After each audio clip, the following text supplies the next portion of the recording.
But if you just do one cheat meal in control, in moderation, not a single one of those calories is going to turn to body fat.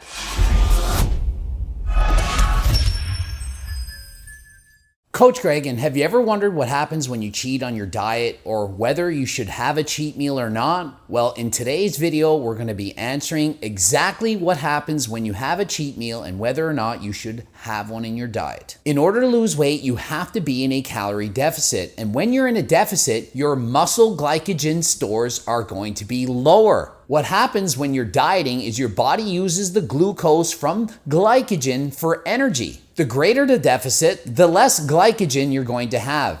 As the diet progresses, goes further and further, your glycogen stores, they become diminished.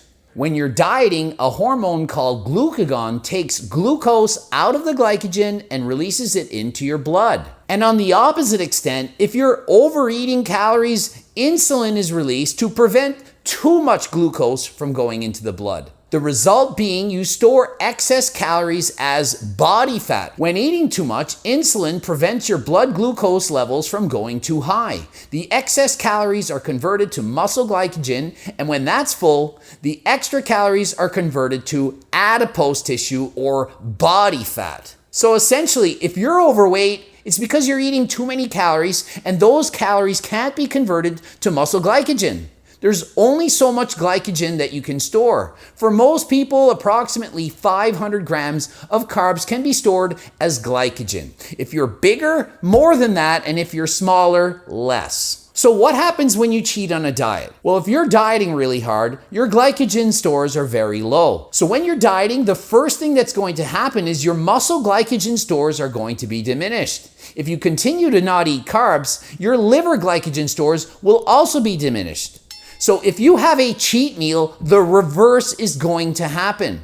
So let's say you wake up on a Friday and you say, hey, I want to have a cheat meal. You add 1,000 calories on top of what you normally eat, 1,000 calorie surplus. Will those 1,000 calories convert to body fat? The answer is no, they won't. So what happens? So when you eat all those extra calories, your insulin is going to take those extra carbs and convert them to liver glycogen stores. Once the liver's full, it then will store muscle glycogen.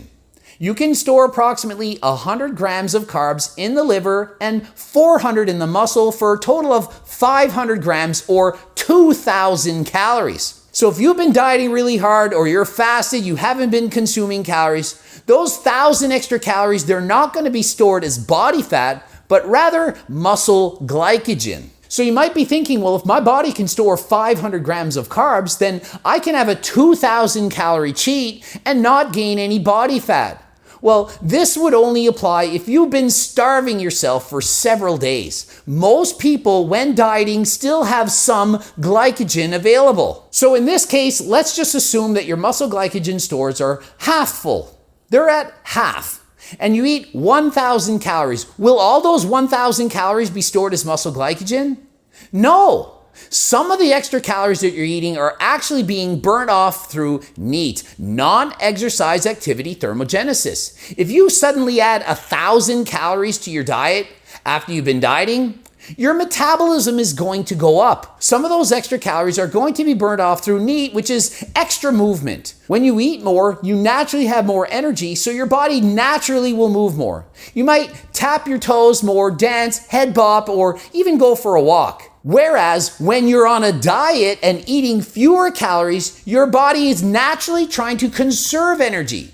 You're less likely to go for a walk, less likely to tap your toes, bop your head, and dance to music, for example. So of those 1,000 calories you ate on a cheat, maybe only 500 to 800 can be stored as muscle glycogen. The rest, well, they're just burnt off. So just because you ate 1,000 extra calories doesn't mean you're in a 1,000 calorie surplus. It's impossible to know exactly how many of those 1,000 calories are being stored as muscle glycogen and what percentage are being burned. Same thing applies when you're in a deficit. Just because you're in a 1,000 calorie deficit a day doesn't mean you're going to burn off 2 pounds of fat a week. You should, because there's 3,500 calories in a pound of fat. 2 pounds, 7,000 calories. But if you suddenly cut out 1,000 calories a day from your diet, not all of those calories are going to be burnt off. You're going to be conserving your energy. You're going to have less NEAT, non-exercise activity thermogenesis. You're not going to move around as much, likely to not walk around as much, and you're likely going to be just saving energy. So even though you cut out 1,000 calories from your diet, it doesn't mean you're in a 1,000 calorie deficit. You may in fact only be at a 500 calorie deficit. Of course you will be in a deficit, but you don't know exactly how much. So that 1,000 calorie cheat meal, it's not going to turn to fat. Maybe 500 to 800 calories are going to be stored as muscle glycogen. However, if you continue to cheat, that 1,000 calorie cheat turns into 2,000. Eventually, you're going to have so much extra fuel that your body has no choice but to store it as body fat. But if you just do one cheat meal in control, in moderation, not a single one of those calories is going to turn to body fat. It will, however, affect your ability to lose fat. If you have the 1,000 calorie cheat and you're no longer in a deficit, your body is not going to burn fat. It will simply maintain itself. So if you only cheat once a week, 1,000 calories, what happens is 6 of those days you're going to burn fat, and the one day where you had the cheat, you'll just be at maintenance. Nothing will happen. But that's not a problem because you don't need to be in a deficit 7 days a week to burn fat.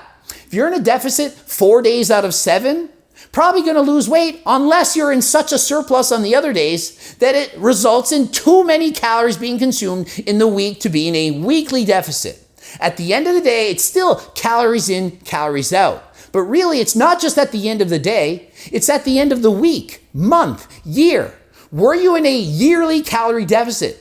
At the end of a full year, if you ate fewer calories than you burned, you're going to lose weight. So depending on how strict you've been in your diet, how great of a deficit you've been, and how low your glycogen stores are, that will determine how much of a cheat you can have without storing body fat.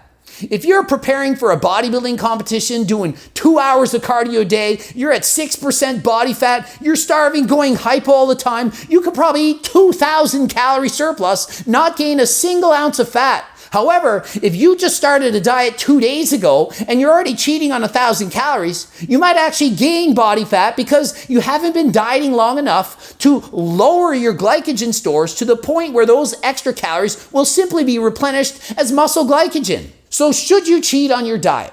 Well, it depends. If you don't have energy, you don't feel good, you're extra hungry, most certainly you should add in a cheat. If you don't, your NEAT calories, non-exercise activity thermogenesis, it's going to go down. If you don't have enough energy to train hard, you're overly hungry, you don't feel good, life is getting miserable, you absolutely need to have a cheat. And even better, if you feel like this, every single day you should be eating more. If you're in such a great deficit that you don't have the energy to train hard, you're doing more damage than good. You're not going to build muscle, you're going to lose it, and as you lose muscle, your metabolism will get even slower. Overly restrictive diets, they lower your metabolism. You don't have the energy to put out the work.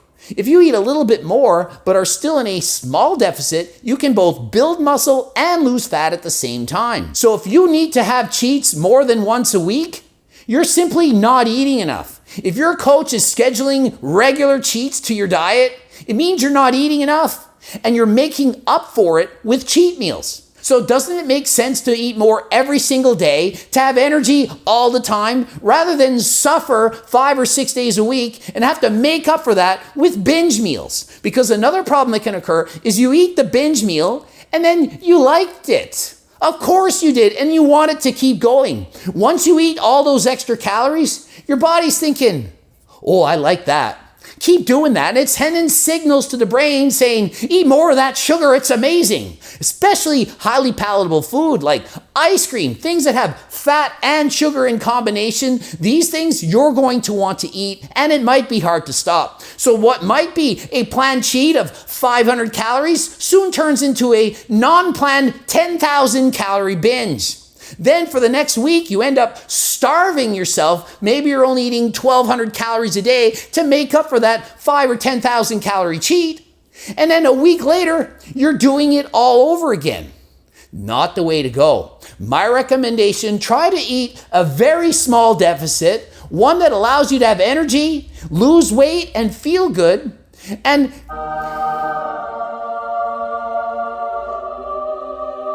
lose the weight slower. The slower you can lose the weight, the better. So will the cheat meal ruin your diet? Absolutely not. However, if the cheat meal turns into a cheat day, or if the cheat meal continues on into several days, those extra calories will in fact turn to body fat and ruin your diet. Ending it here. GregDoucette.com for coaching. Greg Doucette, IFBB Pro. Please watch one of the bloops. Don't forget, I have supplements for sale. HDLTsubs.com. Also have a cookbook that will help you remain in a calorie deficit, eating delicious, filling meals so that you're not starving and you won't want to binge. Also, me and my team can do coaching plans for you, weight loss training plans, and until next time, I am out.